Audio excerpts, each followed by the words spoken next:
good evening. Since sleep escapes you tonight, I'll take you on a journey across time, back to the distant brilliance of the Ming Dynasty. If this story relaxed you in any way, consider liking, sharing, or subscribing to our channel. Let us become a recurring presence in your nights, as familiar as a dream. Now let the lights dim. Let your room slip into gentle darkness. Pull the covers over yourself. Feel their softness enveloping your body. Deep breath. Close your eyes. It's time to slip into a dream, stretching back over 1,000 years. You awaken in your bedchamber, nestled within the eastern sixth palace of the Forbidden City. You are no ordinary woman tonight. You are a mid-ranking consort of the Emperor of the Great Ming Empire, surrounded by golden silks, exquisite gems, delicious delicacies, and an army of servants who bow at your feet. But remember, all this wealth and splendor, even your life itself, hangs by the will of one man, the Emperor. And tonight, that man, your master, your sovereign, has died.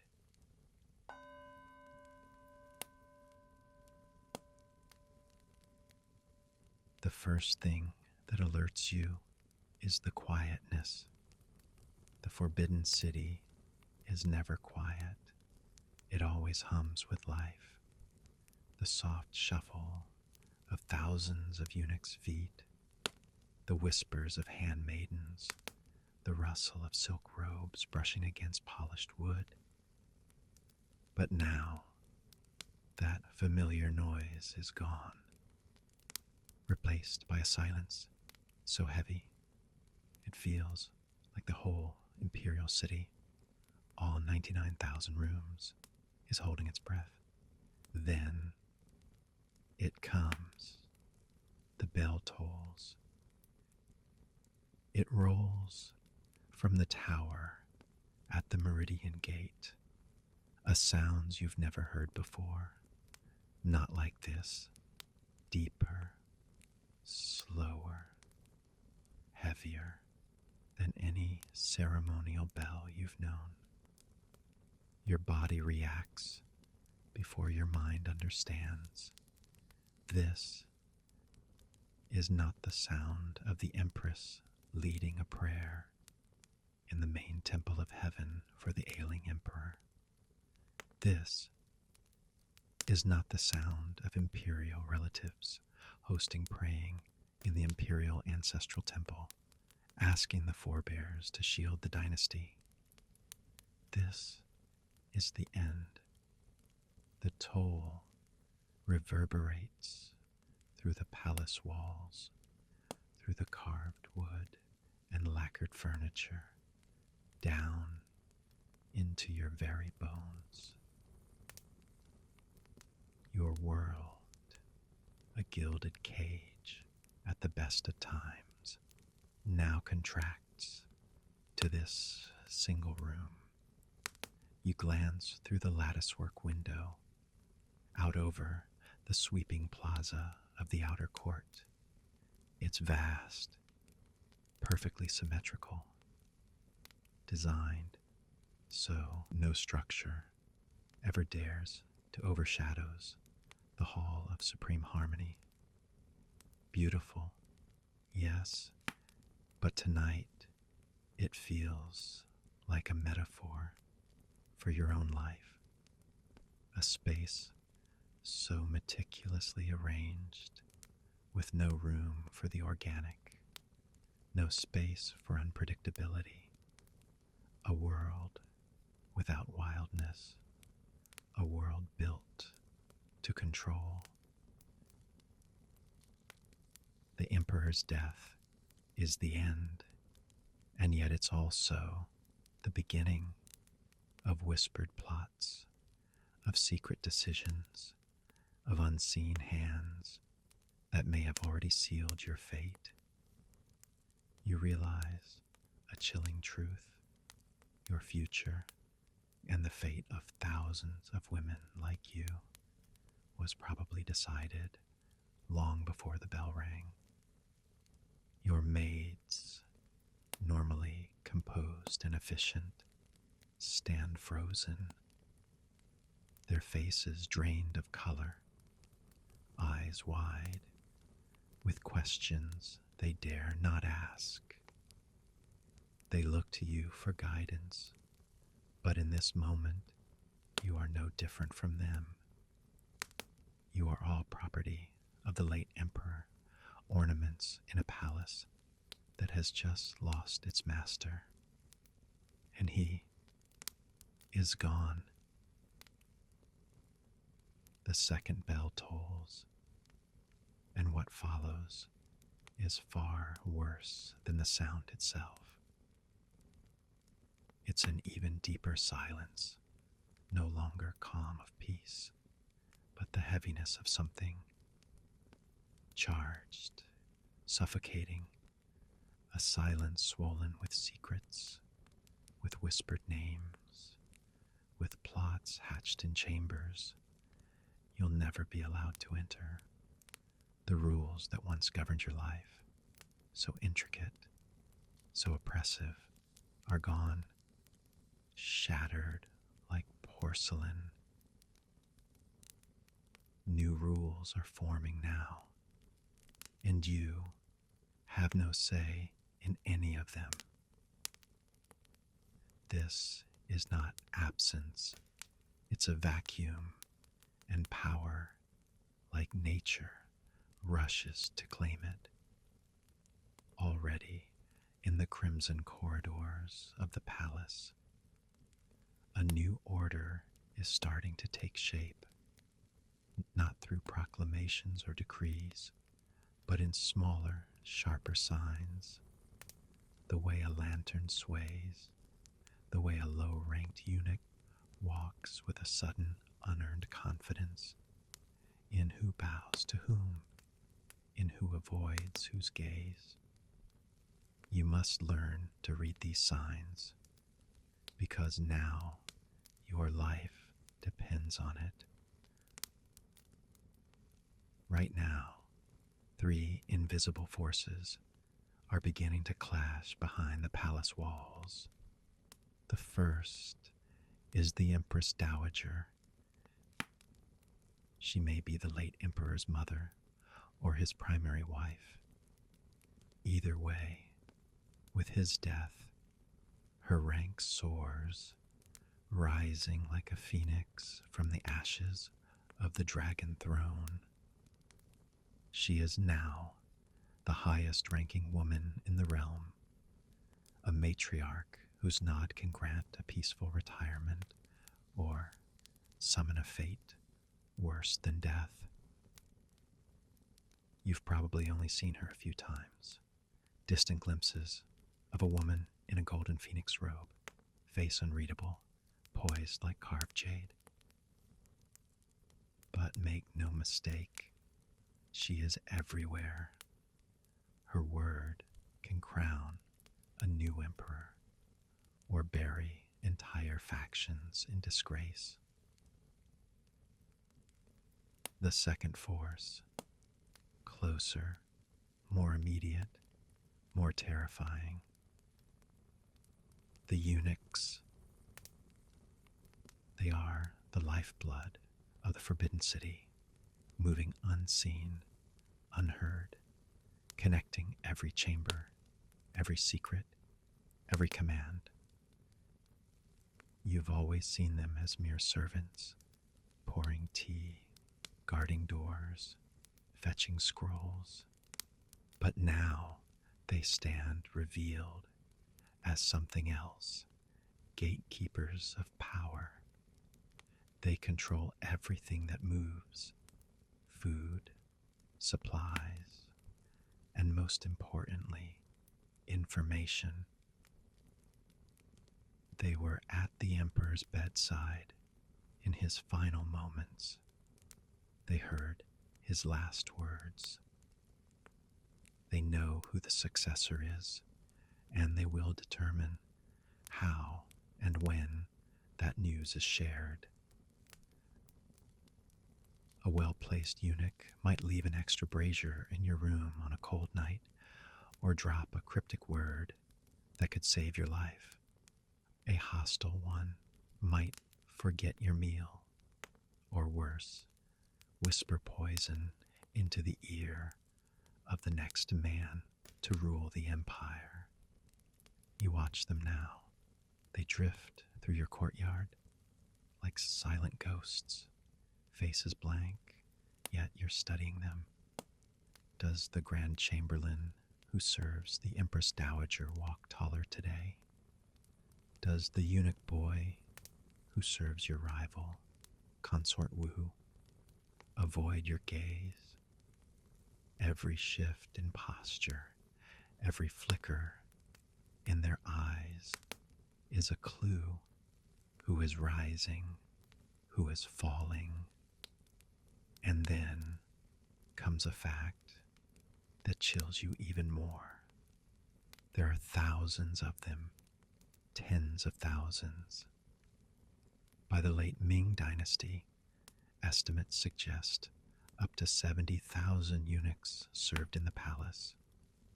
Some argue it was closer to 100,000. Historians debate the nature of eunuchs endlessly. Were they simply tools of the emperor, used to counterbalance a stubborn bureaucracy? Or were they corrupt, manipulative, and dangerous, a third gender whose ambition toppled dynasties?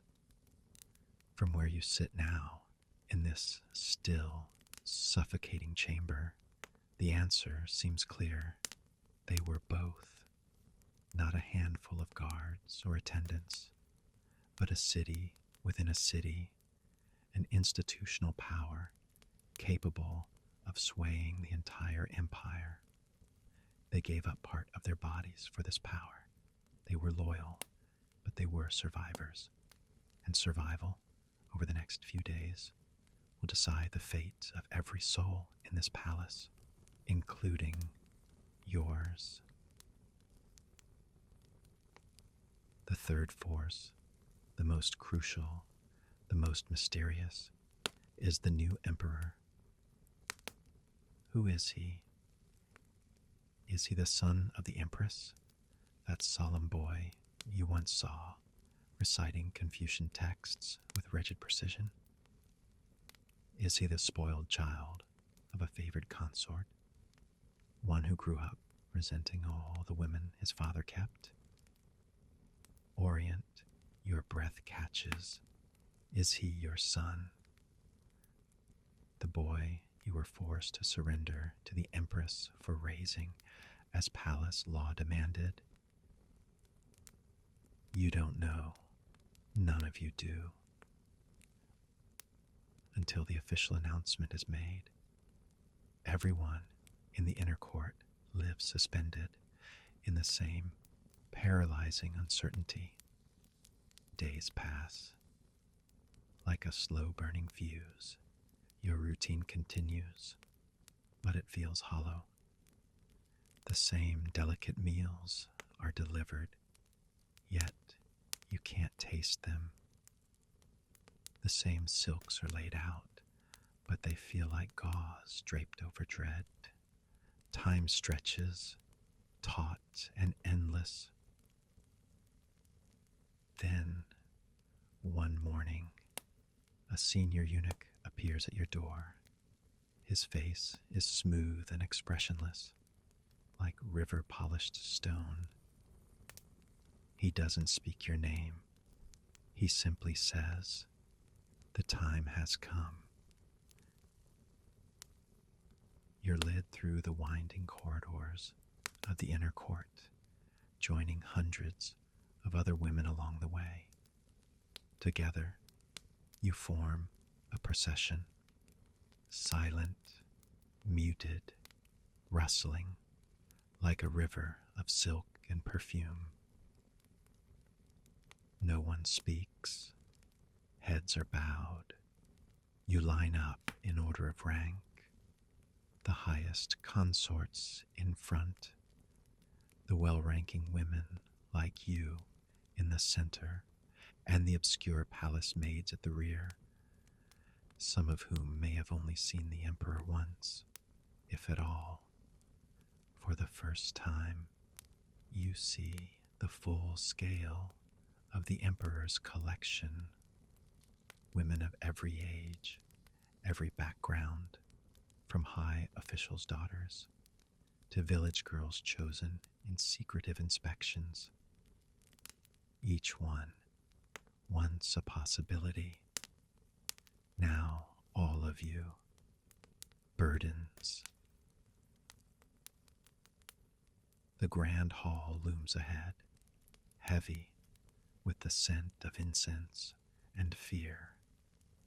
At the center sits the newly elevated Empress Dowager, her face cloaked in shadows. Beside her, the most powerful eunuchs and imperial relatives. On a throne far too large for him sits the new emperor, a child, a puppet. His face is stiff with fear and confusion, a bystander at his own coronation. An elderly scholar official steps forward. His thin beard trembles with each breath, his robe threaded with golden and silver totem. In his hands, he holds the late emperor's final edict, etched on a delicate silk scroll, embroidered with golden dragons, dancing within silver clouds. This is it, the words the dead can no longer speak, the command that will shape the rest of your life. The hall goes still. You hear your own heartbeat. The reading begins. The scholar's voice is droning, ceremonial, reciting the emperor's many virtues, his divine mandate, the nation's collective grief. You barely register the words. You're waiting for one line, the line that concerns you and every woman here.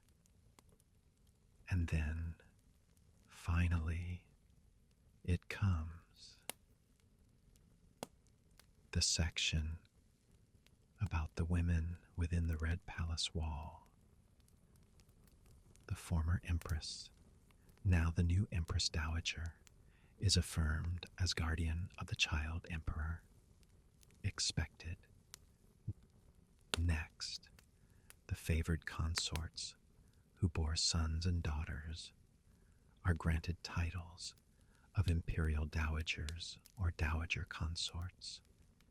They will live in dignity. They will be cared for. A quiet ripple of relief moves through the front ranks. Then comes the reckoning for the rest, the ones like you who once held favor but bore no child or had no right to raise your child because of your rank, or worse, were barely noticed at all. This is where fate splinters. From the history you once read, women like you might be allowed to live quietly in secluded palace quarters, a polite form of house arrest. Some of lower rank might be sent to guard the imperial tombs, living in isolation and ritual. Others still might be dispatched to temples to live out their days in prayer. And then some might be. You pause. pause mid-thought, a creeping cold slowly claiming you from the bottom of your feet upward. You sense the air turns to ice. The scholar's tone changes. He speaks of loyalty, of eternal service, of women so devoted, so honorable, that they wish to follow the late emperor even in death. And now, the cruel truth peeks from behind its silk veil. Human sacrifice. The scholar begins to read names. A gifted singer collapses where she stands, burying her face in her sleeves, sobbing in silence, as if afraid to let the sound escape. No one helps her up. Two eunuchs step forward, lift her body in silence, and carry her away. Another name, another, another, and then your name. The world stops, suspended in a soundless void.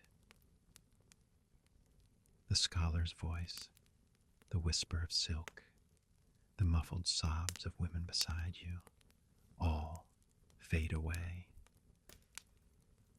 Only the voice of your name remains, hanging in the air like a blade. You have been granted the honor of attending the final banquet. You don't remember leaving the hall. Your legs moved, but you felt nothing. Your body was steered, not toward your quarters, but into a different courtyard you've never seen before. Silent, strangely beautiful. The air is still, yet humming with unspoken things. Here, you are joined by the other chosen women. Some you recognize, like Consort Li, who had just returned from visiting her family when the emperor fell ill. A girl barely 16, in the palace for 6 months. Her face is frozen in disbelief. You all look at each other, but no one speaks. Words have abandoned you all. You walk, but the life in you is already gone. The eunuchs bring you new robes, pure white silk, untouched, unadorned. You are bathed. Your skin is perfumed for the last time. Every gesture is deliberate, performed with eerie reverence, as if they are preparing you not for death, but for glory. This is the core of the sacrificial custom, an ancient practice, revived with chilling precision by the early Ming emperors, Emperor Hongwu, then his son, Emperor Yongla, then his grandson, the Emperor Hongxi. All enforced this tradition under the guise of honoring loyalty. Historians of the dynasty stayed deliberately neutral, recording the ritual as an obligated service to the emperor's comfort in the afterlife. You're not dying, you're being reassigned to an eternal post, an afterlife appointment, ensuring your ruler remains surrounded by attendants and concubines, just as he was in life. Meanwhile, philosophers like Moze and Shunzi condemned the cruelty of this custom over 1,000 years ago. But in this moment, none of that matters. What matters is this: you are being offered as a gift to a ghost. Then the banquet, the honor banquet, a final ceremony of glory. It is held in a small, elegant hall. The table overflows with rare delicacies. Incense coils thicken the air, and your cup is filled with fragrant wine. It reminds you of the New Year feasts you once cherished. Yet now, a deathly cold settles in, flooding the room as the truth of what's coming takes root. You realize how strange and how bitterly ironic this part of the sacrifice ritual is. The honor banquet, a gift, a reward, a celebration in appearance, a ceremony in practice, a tool, a mask, a farce, and a private hell in truth, a veneer of civilization placed over unspeakable cruelty. A senior eunuch steps forward, his voice almost gentle. He praises your loyalty.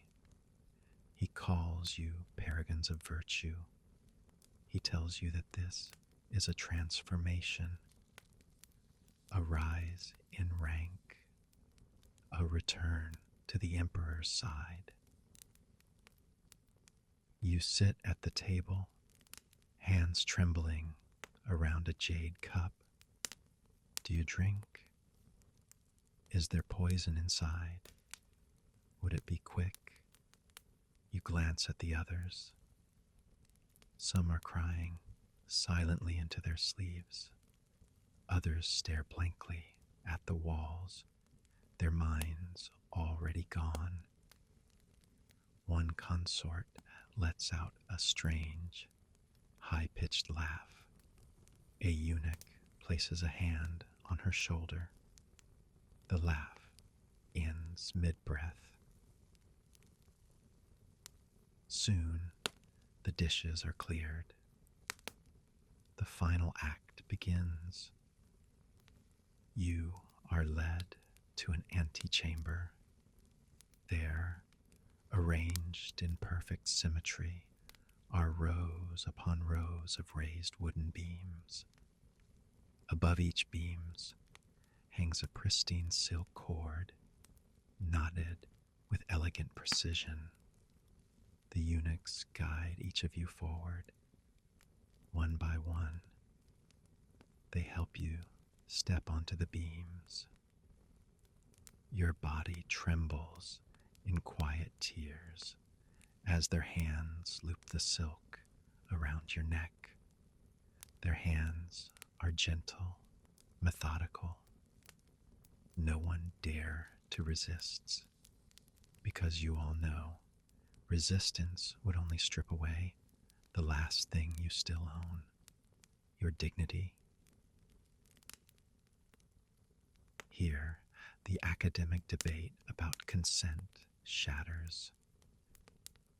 Yes, some ancient records suggest earlier dynasties had women who volunteered for burial alongside kings. But not here, not now. What you're facing is not a choice. It's choreography.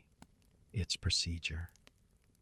It's state-sponsored death, wrapped in silk. This entire ceremony, from selection to banquet to execution, proves there was nothing voluntary about it. It's an illusion of choice. It's a seizure. It's the ultimate assertion of imperial ownership. You belonged to the emperor in life. And now, in death, your body is still his to claim. You stand on the wooden beam as the silk cord kisses your neck, cold, soft. Your eyes close. Slowly, you think of your mother's face, already blurred with time. You think of the day you entered the palace at 14, trembling but hopeful. You think of the other women here with you. This is your final portrait together, a gallery of silent despair. The head eunuch gives a subtle nod, a whisper of wood. The beam beneath your feet vanishes as you fall, but you are not falling into darkness. You are falling into clarity. The silk tightens, the light dims. Your body sways in midair like a broken tree branch in the wind. Your white silk robe billows faintly, making you seem almost like a drifting cloud. Yet the rustle of the ropes, mingling with the guttural, croaking gasps of the other women, echoes through the room, reminding you that your sad, once beautiful life has reached its final moment. In this final moment, just before the world vanishes, you understand it all. This is what it means to be a Chao Tianyu, literally a woman who faces the heaven. It sounds poetic, it sounds noble, but it's a name carefully crafted to disguise the brutality beneath. You do not face heaven. You face the cold ceiling of the palace hall, a rope biting into your neck, your body straining to stay upright, your cries locked inside, clinging to dignity as your last possession. You face the emptiness left behind by a dead man's power. Your story joins a long-buried history, stretches back over 2,000 years to the Shan dynasty, the second dynasty in ancient China. Archaeologists today have unearthed mass graves at Yinshu, the ancient capital of the Shan dynasty. Thousands of bones buried beside kings, servants, warriors, and wives, sacrificed so their ruler might reign in the afterlife as he did in life. This was a truth across ancient Chinese civilizations. Human sacrifice was power made visible. Even as dynasties grew more civilized, the practice never truly died. It was outlawed, condemned by philosophers. Yet whenever rulers sought to prove that his power extended even into death, it was revived. If you had been someone else, a consort of lower rank, or worst, a servant, your death might have been different. A cup of poison, a blade in the tomb's shadows, or worse, buried, alive, standing or bowing, but forced to hold your body perfectly upright, your head tilted toward the sky. As the soil crept up inch by inch from your feet to your neck. Yes, that happened. Because to bend or crawl would be seen as weakness, a disgrace to the honor you had been granted, a stain on the tale they would tell the public. Archaeologists today have uncovered records of this rare but deeply disturbing ritual across different dynasties, enforced by emperors, imperial relatives, and council alike. Wives, lovers, and servants were placed into vertical pits, sealed in darkness, left to await their master in eternal vigilance. A grotesque perversion of loyalty designed to ensure they remained ready to serve the moment he arrived in the underworld. A nightmare so surreal it sounds fictional, but it isn't. Your fate, by comparison, is considered merciful. The silk cord is reserved for high-ranking consorts, leaving your body intact, fit to be dressed in fine robes, and buried in a tomb near the emperor's own. Even in death, there is hierarchy. Even in death, there is etiquette. And that, more than anything, reveals the madness of the world you lived in. The term Chao Qian Yu evokes the image of women gazing skyward in reverence, perhaps even in joy. But the truth is colder, more suffocating. You were women, forced to look upward by the very noose that ended you. You were not a person, let alone a volunteer. You were an asset, reclaimed, repurposed, discarded. You had no choice but to obey, and if you did, history would sculpt you into a woman of unwavering will, someone who volunteered out of loyalty, love, and devotion, someone whose attachment to the emperor was so deep that you saw no life beyond him, and thus chose a noble death over a shameful existence. Just as the records from the early Ming court describe the ritual in terms of honor and loyalty. But you know this narrative is a lie, a tool, a retroactive justification for state-sanctioned murder. The language was scripted.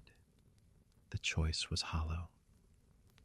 A so-called choice between a dignified death or something far worse, public disgrace, torture, or being left to rot in the cold palace's shadows, was never a choice at all.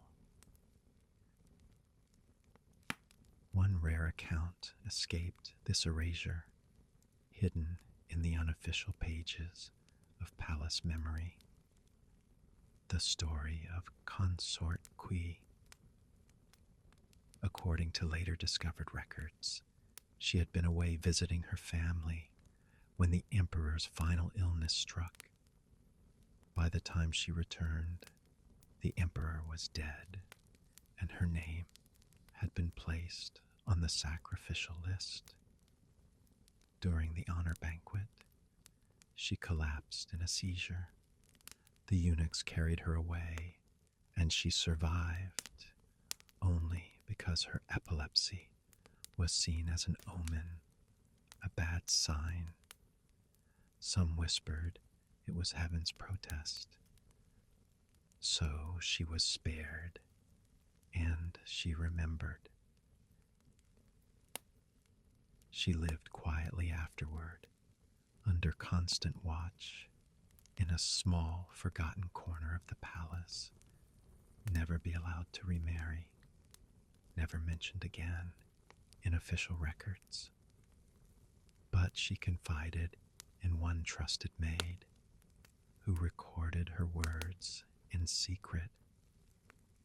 We were told to smile, to lift our cups, to rejoice.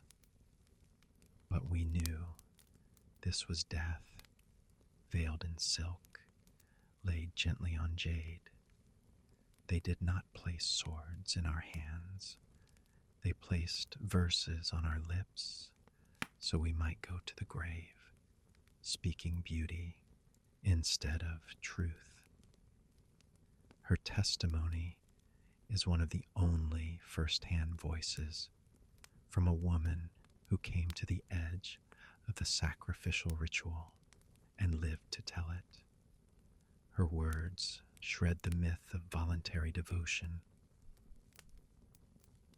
Today, archaeologists call the honor banquet a work of political theater, proof that an emperor's will could outlive his body, proof that monarchism in ancient China was so deeply, so blindly rooted, it could carry a nation through centuries of glory, only to turn in time into disaster.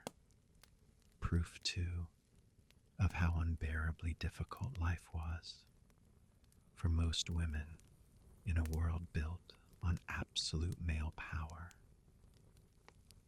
Yet, modern judgment cannot fully pierce the clean, scripted narrative preserved in official history.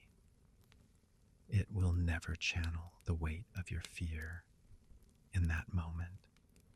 Imperial consorts like you were praised as paragons, your names recorded in honor, monuments carved, prayers offered. Whether alive or dead, you remained within the Red Palace walls, your story sealed under imperial control. However, we know now you were executed quietly, beautifully, efficiently, and all it took was a name read aloud, a nod from a eunuch, and a platform that gave way.